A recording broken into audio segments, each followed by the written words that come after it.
am the CHALL, your Doncaster Rovers fan for football content, and welcome to this week's match preview. This is for the game tomorrow at 3 o'clock, if I'm not mistaken, against Portsmouth at Fratton Park.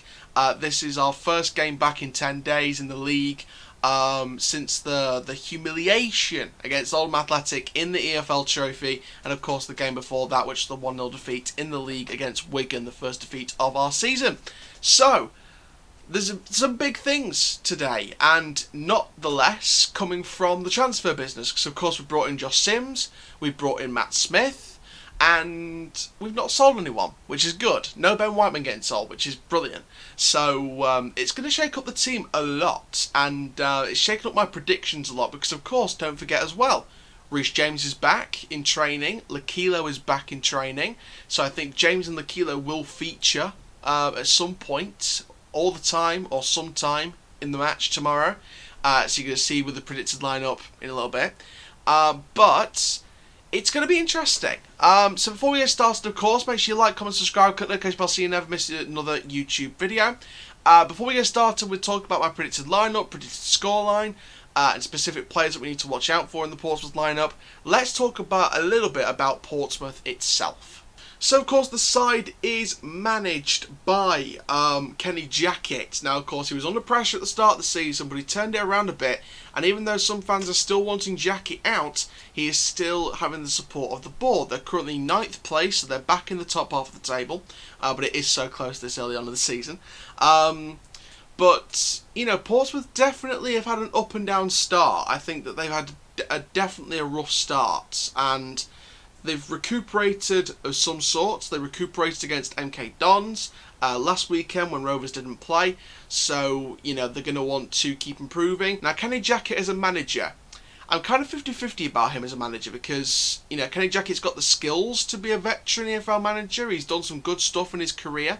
But I think this season, and I've said this before on this platform, I've said it on other people's platforms when I got invited onto their shows, I've said it before, anything less than playoffs, Jackett needs to be out the door. And I think that's talking from a realistic standpoint, because Portsmouth needs to be fighting for promotion.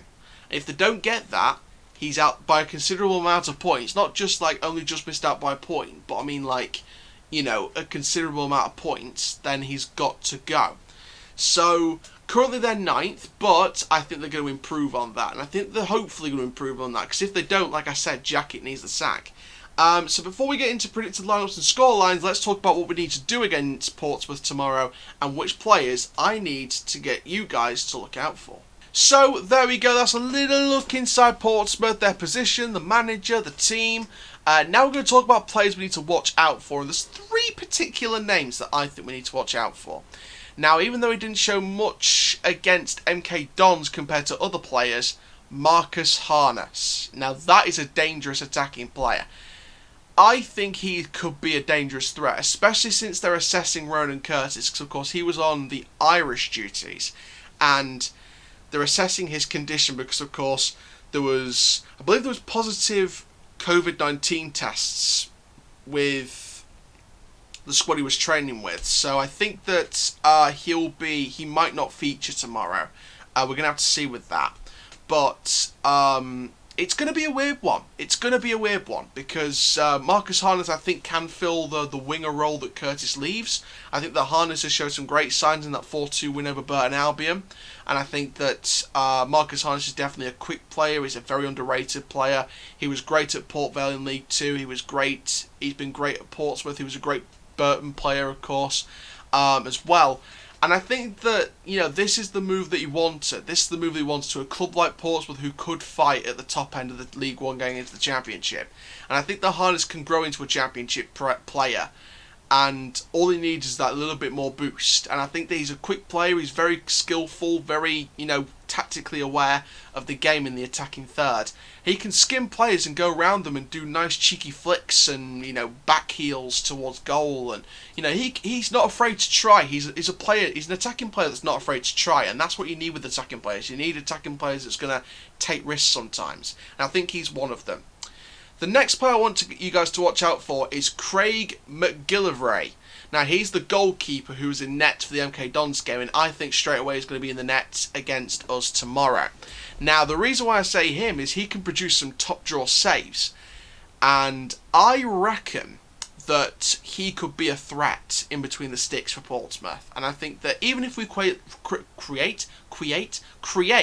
loads and loads of chances, on goal, off goal, blocked, wide, whatever, the ones on target he will definitely try and save. He won't just let them go in quietly.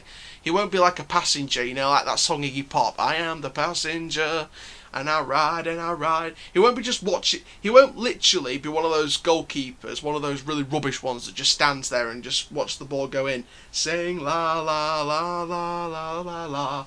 And he'll just not do that. He's a proper goalkeeper that's saying la la. Oh, no, I'm not going to save them. Starts, letting the attack go and it's going to come back. La la la la. Oh. Save it there again. So he's a proper goalkeeper that will not take these shots lying down. He will produce some top draw world-class saves on his day. We need to make sure we catch him on a bad day. So that's been really important with McGillivray. And I think that he is there to be got at because, of course, they've conceded loads of goals so far, Portsmouth, this season. But they've still scored some at the other end. And sometimes attack is the best form of defence. So we've got to be careful of that, especially with the back line on the counter-attack as well, because I know they like to do counter-attacking football sometimes under Kenny Jackett. And the last player, now, it's been a debate whether he starts or not, but of course, you guys know who I'm going to say. It's the former Rovers striker, John Marquess, former Millwall player, former Doncaster Rovers player, and now a Portsmouth player. He is going to be someone we've got to watch out for because he can score goals whenever, wherever, if he gets the service. Now, of course, Ronan Curtis still being assessed. Portsmouth, I think we're going to make one signing before the deadline. Doesn't look like they've made a signing unless I've mistaken something. So I'm going to have to check the transfer centre again just to make sure I've refreshed everything before I record the deadline day analysis stuff.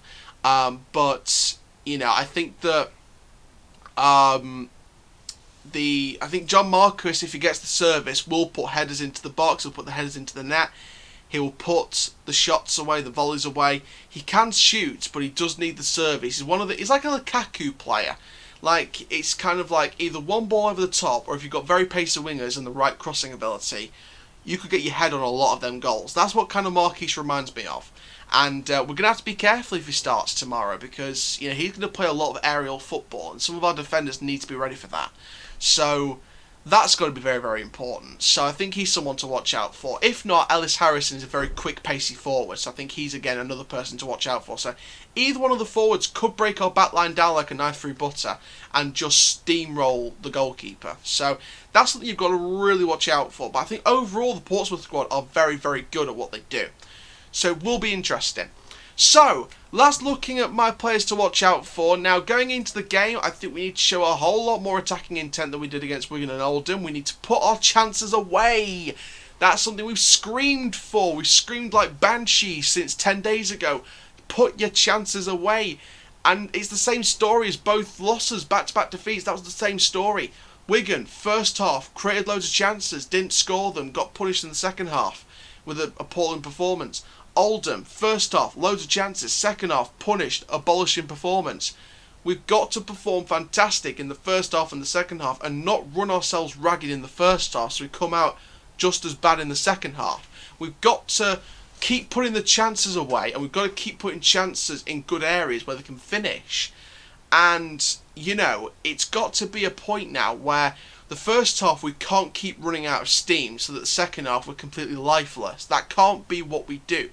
And hopefully with the bounce of the new signings of Josh Sims and Matt Smith, that's going to give us a nice boost going into this game tomorrow. And I hope they do feature in this game. And I'll go on about lineups in a little bit. So one thing we need to do is put our chances away. Don't run out of steam straight away in the first half so we've got nothing in the second half to deliver because then it becomes an abolishing performance again. Be more aware because I think especially in the Oldham game, even though there's some players that are playing in that and not going to play in the Portsmouth match, there was a couple of it was pretty much the first team apart from 2 or 3, 4 positions in the Oldham game. So there has to be a level of communication, especially Madrid Gomez. I think this is the game where he can build some momentum and improve on his game a bit more now because the last couple of games, Madrid Gomez was awful, average at best. But before the 2 losses, he was absolutely brilliant, flying in 20-yard goals. You know, he was scoring goals for fun before the 2 back-to-back defeats, and that just drained him. So we need to get players like Matchday Gomez back on form, John Jules back on form, if he features, because of course he might not feature. And it's going to be interesting. I hope the new signings give us a bounce. I hope so. I hope.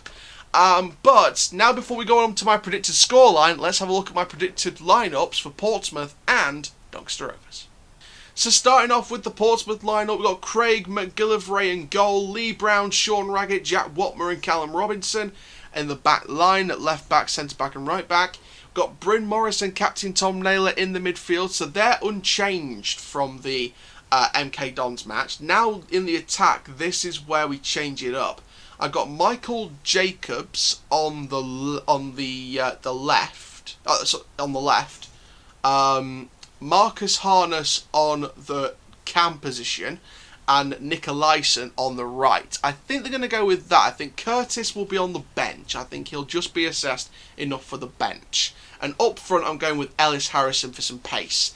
Then on the subs bench, along with Ronan Curtis, you've got Cameron Pring, Alex Bass, Ben Close, Ryan Williams, Andy Cannon and John Marquess. Now we go into my lineup for Doncaster Rovers. So starting off in goal, Joseph Bursick. Brad Halliday at right back, Joe Wright, Tom Anderson in the centre back positions, Danny Amos on the left back position. In the midfield, Ben Whiteman and Matchday Gomez, and then you've got Josh Sims debuting on the right wing, John Taylor on the left, Taylor Richards at cam, and Okunabiri up front, because of course John Jules picked up a little thigh knock in England under-20s duty, so in a training session. So I've put him on the bench along with Lakilo, Coppinger, Matt Smith to make his debut, I think, in the second half, Cameron John, Andy Butler and the backup goalkeeper Lewis Jones. So there we go, that's my predicted lineups. Now to end today's preview and the preview for this week, it's my predicted scoreline. Now this one's been a tough one for me because Portsmouth could score. Portsmouth could score at least 1 goal, but I still think we've got the bounce to win this one. So I'm going to be strong, and I'm not going to go with a goal for Portsmouth in this one. I'm going to be strong, I'm going to be brave, I'm going to be a bit ballsy here. I'm going to go with a 3-0 win. I think Sims will get a debut goal.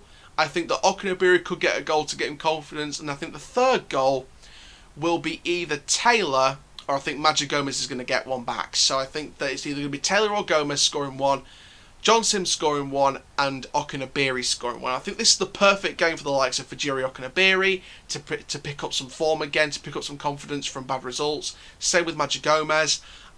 Debut for Josh Sims. Obviously Matt Smith I think will come on for the last 20-25 minutes for Richards, and then play Gomez at cam, or Gomez comes off and Smith, Richards stays at cam.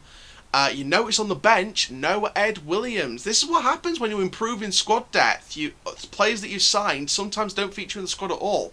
So, you know, nothing against Ed Williams, but I think he needs a bit more time out to develop a bit more. So, but I think he will be on the bench again. I think he will come good. I think he's sort of waiting for an injury. But you'll notice Lakilo on the bench. He'll be back. No Reece James on the bench. I've not put Reece James on the bench. The reason why I've done that is because I think he might be cautious and actually leave him out of the game completely just to make sure he's 100%, even though Reece James is back in training. So that's why I've explained that one. And of course, no Tulloch still. He's back at West Brom to facilitate the injury he suffered when he got the injury in the game in the first couple of match days. So he's back at West Brom now, facilitating that injury. Then he'll come back 100% fit and ready to go when he's ready to come back into the squad. So there we go. That is my full preview of Portsmouth versus Rovers. Stay tuned because, of course, we've got our deadline day analysis of today. And also we've got our in and outs analysis of the Rovers transfer business and rating it higher or lower than the previous season's business. So stay tuned for both those videos. I am the CHALL. Please like, comment, subscribe. Stay tuned because, you know, these videos could come out later than usual. And for now, guys, thank you very much. Have a nice day and goodbye.